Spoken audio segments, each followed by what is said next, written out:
Fifth chapter bank reconciliation statement जो हमने पढ़ा था कि जब बैंक पासबुक और हमारी कैश बुक में अलग अलग बैलेंस शो होता है तो किन कारणों से अलग अलग बैलेंस शो हो रहा है उसको रिकंसाइल करने के लिए जो स्टेटमेंट बनाते हैं वो बैंक रिकंसिलिएशन स्टेटमेंट जो हमने फिफ्थ चैप्टर पढ़ा।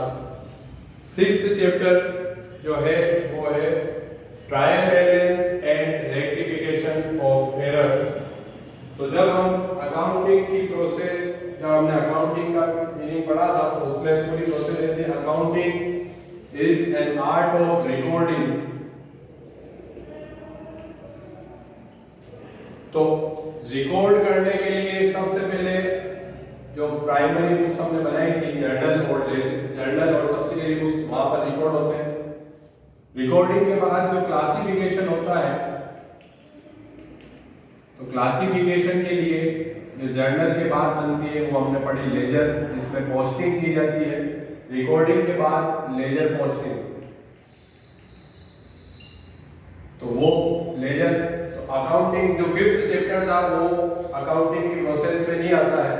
जब हम रिकॉर्डिंग करते हैं वो तो बीच में ऐसे समझाया सिर्फ रिकॉर्डिंग के बाद होती है लेजर पोस्टिंग और रिकॉर्डिंग का जो काम होता है ये क्रोनोलॉजिकल ऑर्डर में होता है कि हर दिन वहां पर डेट वाइज एंट्री की जाती है रिकॉर्ड और उसको पोस्ट किया जाता है।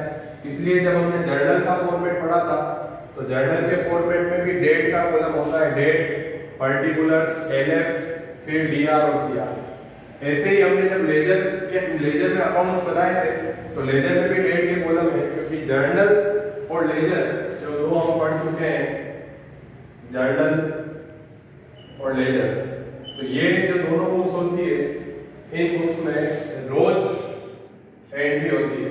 तो अब जब पूरा साल खत्म हो जाता है ईयर के एंड में जितने भी लेजर में हमने अकाउंट्स खोले थे उन सभी अकाउंट्स का बैलेंस निकाला जाता है, चाहे वो परचेज अकाउंट हो, सेल्स हो, वेजेस हो, सैलरी हो, कैश, सब अकाउंट का बैलेंस निकाल कर उन सब बैलेंस से ट्रायल बैलेंस बनाया जाता है।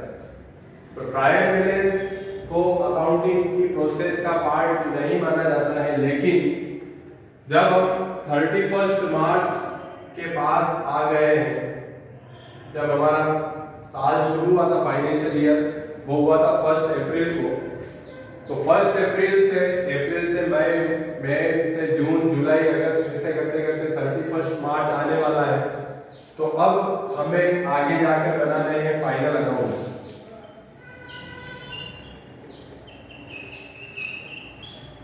तो फाइनल अकाउंट जो कहते हैं फाइनेंशियल स्टेटमेंट हमें पूरे साल भर का प्रॉफिट और लॉस निकालना है, फाइनेंशियल पोजीशन कैलकुलेट करनी है।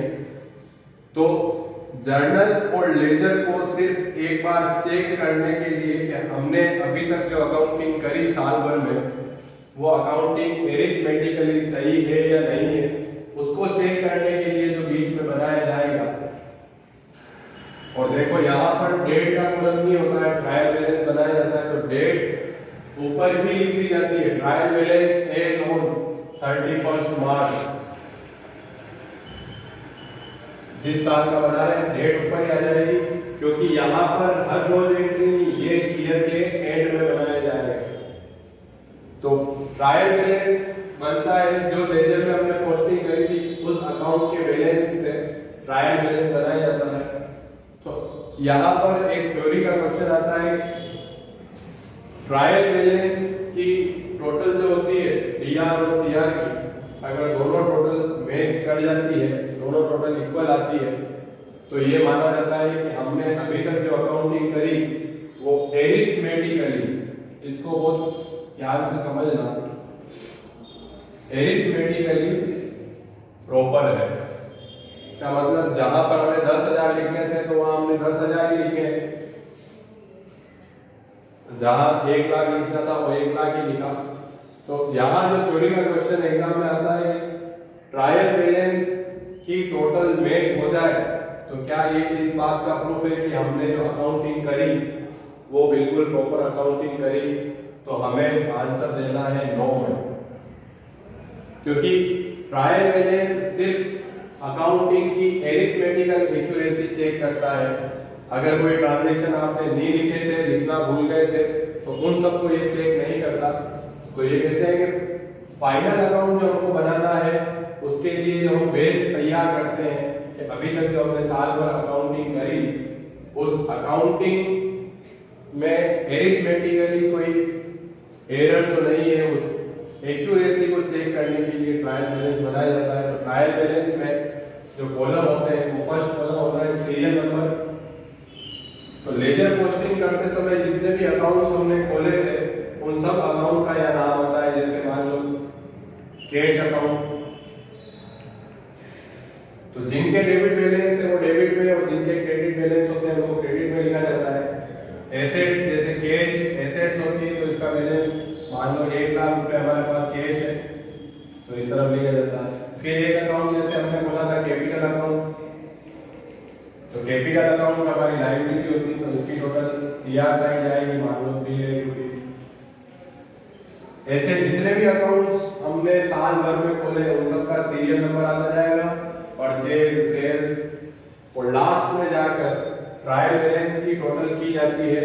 अगर ये दोनों टोटल इक्वल आती है तो हम फाइनल अकाउंट के लिए रेडी हो जाते हैं कि फाइनल अकाउंट्स हमको बनाने हैं प्रॉफिट और लॉस निकालने के लिए या फाइनेंशियल पोजीशन निकालने के लिए। पर इसकी टोटल मिल गई, इसका मतलब हमारे अकाउंटिंग 100% एक्यूरेट थी, ऐसा नहीं होता है। क्योंकि बार बार जो वर्ड में यूज करता हूँ सिर्फ एरिथमेटिकल एक्यूरेसी को ही ट्रायल बैलेंस चेक करता है। तो यहाँ जो पिक्स तुमको सेंड किए थे उसमें है आफ्टर रिकॉर्डिंग और posting the transaction they are summarised with the help of balance of accounts. Journal और लेजर जो बनती है इनमें साल भर में हर दिन एंट्री होती है, रिकॉर्डिंग और पोस्टिंग होती है। तो कहते हैं कि जर्नल और लेजर बुक बहुत बड़ी होती है, कोई ट्रांजैक्शन हमको ढूंढना हो तो बहुत टाइम लगता है। तो साल भर में जर्नल और लेजर में जो हमने रिकॉर्ड और पोस्ट किए उनको अब समराइज किया जा रहा है। जो हमने अकाउंटिंग की डेफिनेशन में पढ़ा था समराइजिंग, तो पूरे साल भर का जो सार है हर बैलेंस का कहते हैं एब्स्ट्रैक्ट हमने ले लिया, सार निकाल के सिर्फ एक पेज पे पूरे साल भर का सार आ जाएगा कि साल भर का हमारा कैश इतना, कैपिटल इतनी, पूरे साल भर की परचेज, भले हमने साल में 100 बार परचेज करी हो, यहाँ एक बार उसकी टोटल लिख दी जाएगी परचेज साल भर की इतनी, सेल्स साल भर की इतनी। इसलिए यहाँ पर ऊपर लिखा जा रहा है एज ऑन 31 मार्च। तो they are summarized with the help of balance of accounts. So preparing of trial balance is the third process of accounting. Generally वैसे इसको अकाउंटिंग की प्रोसेस का पार्ट नहीं मान सकते क्योंकि ये सिर्फ हम एक बार चेक करने के लिए बना रहे हैं। जर्नल और लेजर तो ये अकाउंटिंग की प्रोसेस का पार्ट होते हैं। लेजर के बाद हमको डायरेक्ट फाइनल अकाउंट्स बनाने होते हैं, तो इसलिए फाइनल अकाउंट बनाने के लिए पहले हम इन जर्नल और लेजर को चेक कर रहे हैं कि वहां पर अकाउंटिंग हमने सही करी या नहीं करी। तो चेक करने के लिए ट्रायल, यहाँ वर्ड क्या यूज हो रहा है ट्रायल, यहाँ हम ट्रायल कर रहे हैं बैलेंस का। जो भी बैलेंस हमने लेजर से निकाले थे उनका ट्रायल किया जा रहा है कि वो सही है या नहीं है। इसलिए नॉर्मली या जनरली गाय इसको पार्ट नहीं माना जाता अकाउंटिंग प्रोसेस का। ये हमारी कहते हैं सुविधा के लिए कि हमारा को फाइनल अकाउंट बनाने के लिए थोड़ा बेस मिल जाएगा, इसलिए ये तैयार किया जाता है। The trial balance is the tool for verifying the correctness of debit and credit amount of various accounts if both the side of trial balance, debit side and credit side, both the sides of trial balance are equal, then it is assumed that the accounts are accurate। वापस word आया arithmetically। यहाँ पर ऐसा लिखा हुआ नहीं है कि ट्रायल बैलेंस की दोनों साइड मिल गई, इसका मतलब हमारी अकाउंटिंग एक्यूरेट थी। सिर्फ ये बताया जा रहा है कि जो एरिथमेटिकल एक्यूरेसी थी, जो हमने लिखा है वो आपका अमाउंट, जो फिगर्स आपने लिखे हैं वो आपने प्रॉपर लिखे हैं। तो ये जो सेंड किए थे उसमें फिर meaning of trial balance, characteristics, characteristics में है trial balance is a list not an account. अगर ये अकाउंट होता तो इसमें दोनों तरफ साइड आती, जैसे लेजर में डेट का कॉलम होता, डीआर साइड इधर होती, सीआर साइड। ये एक लिस्ट है, और कौन सी लिस्ट? जो हमने लेजर में अकाउंट्स खोले उन सब अकाउंट्स के बैलेंस की लिस्ट होती है। फिर ट्रायल बैलेंस की इंपॉर्टेंस बताइए। तो इंपॉर्टेंस तो यही है कि एरिथमेटिकल एक्यूरेसी चेक करता है और फाइनल अकाउंट बनाने का बेस होता है। ये इस बेसिस पर फाइनल अकाउंट्स बनाए जाते हैं। तो ये ट्रायल बैलेंस है। तो हमें लेजर जब हम अकाउंटिंग करते हैं तो साल भर जर्नल और लेजर ही बनाए जाते हैं।